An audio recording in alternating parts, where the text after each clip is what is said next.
Today on The Young and the Restless, Jill, Lily, and Devin question Mamie. Diane makes a decision, and Mamie tells a mystery caller her plan went off without a hitch. In the jazz lounge, Jill wants to know Mamie's plans. Mamie isn't surprised Jill showed up at a private party she's not invited to. How rude. Jill had to come and see if it was her who bought into her company. Mamie tells her how wonderful it is to be able to buy into a successful company and to reconnect with her family. Jill snarks, just fabulous. Lily tells Jill they have missed Aunt Mamie, and Nate backs her up. Mamie's so happy to reconnect with them and chides Jill that life is fragile. She wants to be with her family and make up for lost time. Jill declares this a crock. There is something going on underneath all of this and I want to know what the hell it is. Jill informs Mamie that they're very happy as they are. Right, Devin? Lily? Am I missing something here? Did we invite anyone in? Devin replies, no, we did not. Jill declares this a back alley deal they should have been made aware of sooner. She points out Victor was a minority silent partner, who, as far as she knew, had no desire to sell his stake to others. So why? Why would he put up his stakes for grabs? She asks Victoria if she had any part in this. Victoria had no idea.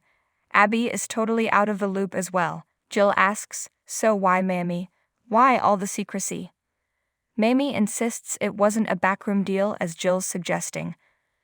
Lily argues it was out of the blue. She was just there for the gala. Why didn't she tell them then that she was interested in Chancellor Winters?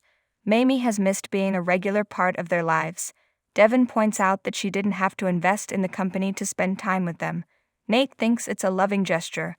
Devin tells Mamie that Nate is not a part of the company and doesn't speak for them. Lily adds that, thanks to Nate, they're very wary of family making secretive moves when it comes to the company. Mamie says that's exactly why she's there. They need to put the animosity behind them. It's what Drusilla and Neil would want too. It's family above all else. Perhaps I can help you to remember that. At society, Jack and Diane toast, and she thanks him for this special moment for the two of them. Jack recounts how he got Abby to close the place for a private party. Music starts playing and they slow dance. Diane admits she's nervous about tomorrow. She has pre-wedding jitters even though they've already married once. Jack thinks it's a good thing. Diane doesn't know if she'll ever get used to feeling so lucky. For so long she didn't think she deserved happiness. Jack wants to take it a step further and find someone to officiate their marriage at the beginning of the celebration. They can renew their vows in front of the people who love them. We will seize the day. Diane agrees, let's do it. In the jazz lounge, Mamie questions why Jill only sees shadows and secrets. That's how her mind thinks. She sees love and togetherness. It's not about her. Jill knows who Mamie really is and finds it hard not to doubt her motives. Mamie says Devin is correct. She didn't have to buy into the company to spend time with family, but why not take advantage of a good business move at the same time? Jill sneers, you really know about taking advantage, don't you? Mamie warns her not to go down that road. They argue about who stood beside John when he was building his business empire. Mamie thinks John and Billy would want them to have peace. She asks Victoria what she thinks. Victoria feels that technically Mamie is part of the Winters family and it's Chancellor Winters. Jill snaps that Victoria has no skin in this game, and I have a lifetime. Mamie wonders if she wants to spend the time they have left bickering. Her feelings aren't the only ones that count. When she was here months ago, she could see the kids needed an elder to help them build their family legacy. She told herself, do what John would do. Jill fumes, this isn't about John, this isn't about me. She implores Mamie to tell the truth about why she took over Victor's investment. You went to him, that means you are playing an angle, that means you have a goal in mind. Jill wants to get down to brass tacks. How much is it going to take to buy you out? Mamie tells Jill her stake is not for sale and there's no number she'd accept. She wants to further support Devin and Lily's efforts, and if that includes you, so be it. Jill gulps, includes me? I'm the Chancellor in Chancellor Winters.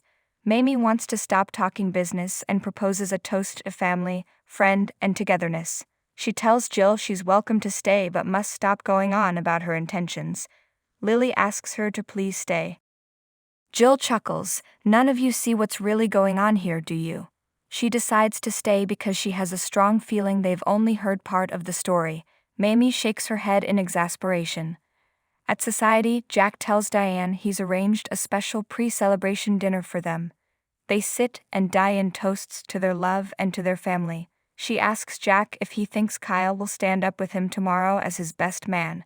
He didn't show up last time. Jack thinks things were more complicated for him then.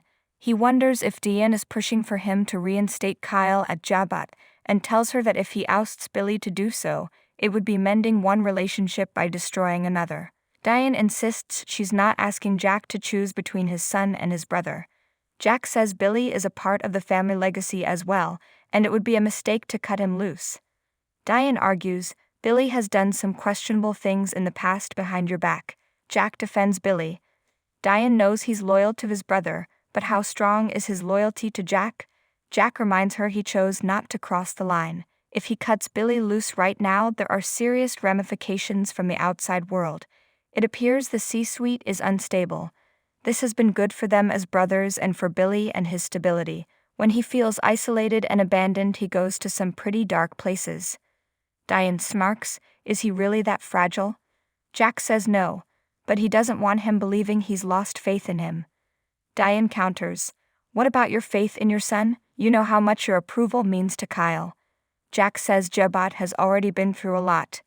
Jabat has had too many captains. Jill's name comes up and they muse about her issues with Mamie. Jack prays they're able to let things go now. He circles back to their future and their love. If it's solid, they can conquer anything. Let's drink to that. In the jazz lounge, Jill asks Devin and Lily what they make of this Mamie thing. She promises if they knew her like she does, they'd be suspicious too. Devin says they don't really know her and he can't understand why she's been so secretive. Lily wants to focus on the positive. Devin says as long as they don't have to do an IPO, it's fine with him.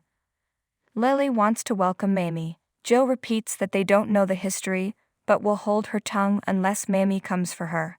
Across the room, Mamie visits with Abby, Nate, and Victoria. She recaps that Nate started off in medicine like his mother and branched out, which takes a lot of grit.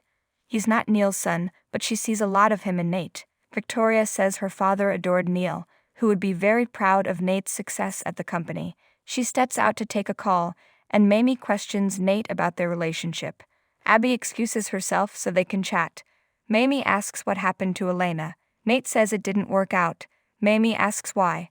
Nate says they weren't growing in the same direction. Mamie asks if Victoria was the reason he and Elena parted ways. Nate tells Mamie that's a story for another day, maybe, if you listen and don't pass judgment. He tells her how nice it is to have her in Geno City, but please try your best not to pry into our personal lives. Mamie doesn't want to be seen as a busybody, she just wants them to be happy. Nate hasn't been this happy in a very long time. Mamie's thrilled. They embrace. Near the bar, Devin tells Abby he can't understand why Mamie had to be so secretive about everything. Abby shrugs, maybe she just wanted it to be a surprise. Devin feels she could have asked them what they think. Abby feels she's doing that tonight in a way. Jill approaches Mamie and tells her she has to hand it to her. You've come a long way from the Abbott house. Mamie thanks her but feels a sucker punch is coming. Jill knows she's right and that she's up to something, but she's putting her reservations aside and offering her congratulations. She marvels that Mamie pulled this off without any of them seeing it coming. Mamie says she's always been smart and capable, but she didn't like her very much, so she didn't see it. Jill supposes that's true. She asks Mamie what she really wants. Mamie replies, never show your hand, Jill, until it's time. Back at her penthouse, Lily updates Daniel on her evening. She's curious as to what led Mamie here. He asks if she thinks Jill is right, and there's a hidden agenda. Lily doesn't want to think that way. Daniel asks, you don't think there's some kind of hostile takeover going on, do you? He thinks it's a simple investment opportunity. Daniel rubs Lily's shoulders and they kiss. In the jazz lounge, Victoria tells Nate, that was quite the family gathering. He thanks her for taking it in stride, she's used to it. Nate's worried about Mamie and Jill. Victoria's more concerned about him. Were you tempted by Mamie's suggestion that you return to Chancellor Winters? Nate is certain he's right where he belongs. Also, Devin and Lily wouldn't agree to it, and if they did, it would be even more miserable than the last time they kiss. At the Abbott mansion, Diane thanks Jack for a wonderful evening. It was magical. Jack waxes on about them renewing their vows in front of family and friends.